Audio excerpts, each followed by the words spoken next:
اهلا بيكم اعزائي المشاهدين في فيديو جديد على قناتي كبسولة كوليكشن. كل سنه وانتم طيبين. احنا دلوقتي داخلين على فتره الامتحانات في كل بيت، في مرحله من المراحل سواء ابتدائي اعدادي ثانوي حتى جامعه. في مشكله بتواجه اولادنا وهي ازاي المواد اللي فيها حفظ زي الجغرافيا، تاريخ، فلسفه، علم النفس. الحاجات دي كلها بتبقى صعبه جدا بالذات للاولاد اللي هم مخهم مش بيحب ان هو يحفظ كتير او مخهم رياضي اكتر. فاحنا النهاردة ان شاء الله في الفيديو ده هنديكوا شوية خطوات تمشوا عليها علشان تقدروا تحفظوا المواد اللي هي بتطلب مننا فيها حفظ ومجهود شوية. تعالوا مع بعض عشان ما نطولش عليكم. اول حاجة في الخطوات التوكل على الله. من اسباب النجاح وان احنا نتوكل على ربنا ونستعين بيه. يعني قبل ما نبدأ بالحفظ نتوكل على ربنا ونكون واثقين جدا ان كل اللي خططنا له في يومنا النهاردة ان شاء الله هيحصل. تاني خطوة قراءة الدرس قراءة سريعة. يعني حضرتك تقرأ الدرس قراية سريعة كده وبفهم، لكن ما تركزش فيه، يعني ما تحاولش تقعد تعيد وتزيد في المعلومات، بس اعرف فكرة عامة عن الموضوع بيتكلم عن ايه.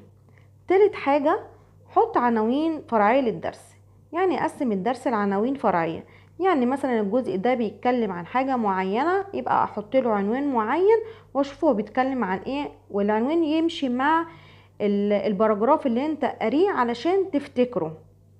بعد كده تحاول تفهم العناوين دي كويس قوي وتقوم بالتسميع. يعني هتشغل كذا حاسة من حواسك، حاسة التكلم وحاسة السمع. وانت بتتكلم وبتسمع لنفسك انت بتسمع. ده مهم جدا لان ده بيساعد على الحفظ اكتر من ان انت بتكون بتسمع في سرك. ثم بعد كده بتقعد بتكتبها في ورقة وقلم وتقوم تثبت الحاجات دي اكتر في عقلك. رابع حاجة انك تقرأ التعريف وتحفظها.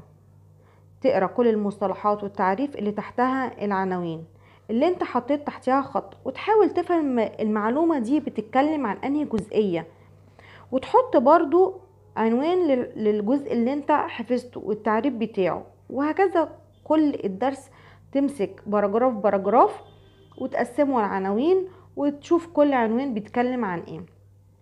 وبعد كده من خلال التكرار والتسميع اكتر من 3 مرات. ليه بنقول اكتر من 3 مرات؟ عشان يعني زي ما بيقولوا كتر التكرار يعلم الشطار، طبعا انتوا فاهمين.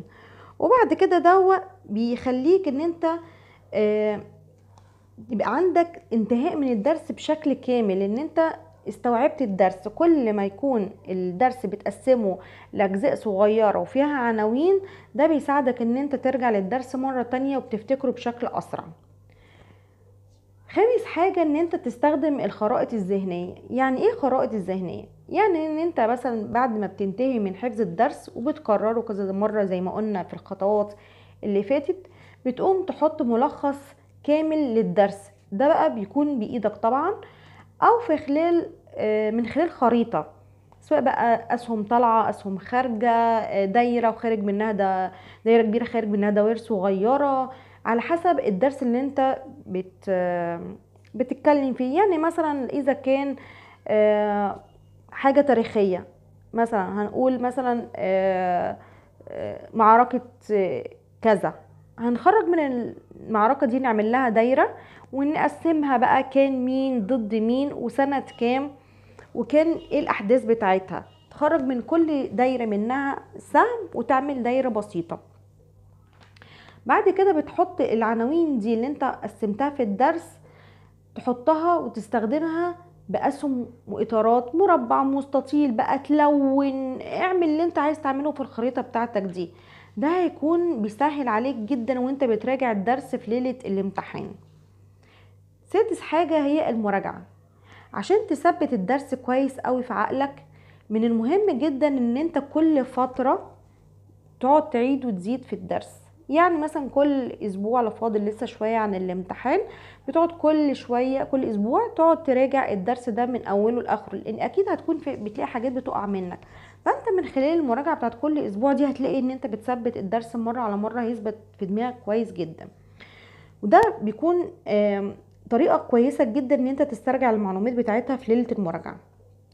وكمان من ضمن الحاجات اللي انت تقدر تسترجع بيها المعلومات في ليلة المراجعة، اول حاجة تبدأ بقراءة العناوين الأساسية وبعد كده العناوين الفرعية، وحاول تفتكر كل معلومة انت كتبتها قبل كده. تاني حاجة استعين بالملخص اللي عملته أو الخرائط الذهنية وكرر كل المعلومات اللي فيها، ده هيساعدك كويس قوي. تالت حاجة اختبر نفسك، يعني قوم بالإجابة عن مواضيع الأسئلة سواء في كتاب الخارجي أو كتاب المدرسة. في نهاية الفيديو لو عجبك ما تنساش تعمل اللايك وكومنت والاشتراك في القناة وتفعيل الجرس علشان يوصلكوا كل جديد، وبالذات بخصوص فترة الامتحانات. شيروا بقى الفيديو عشان غيرك يستفيد.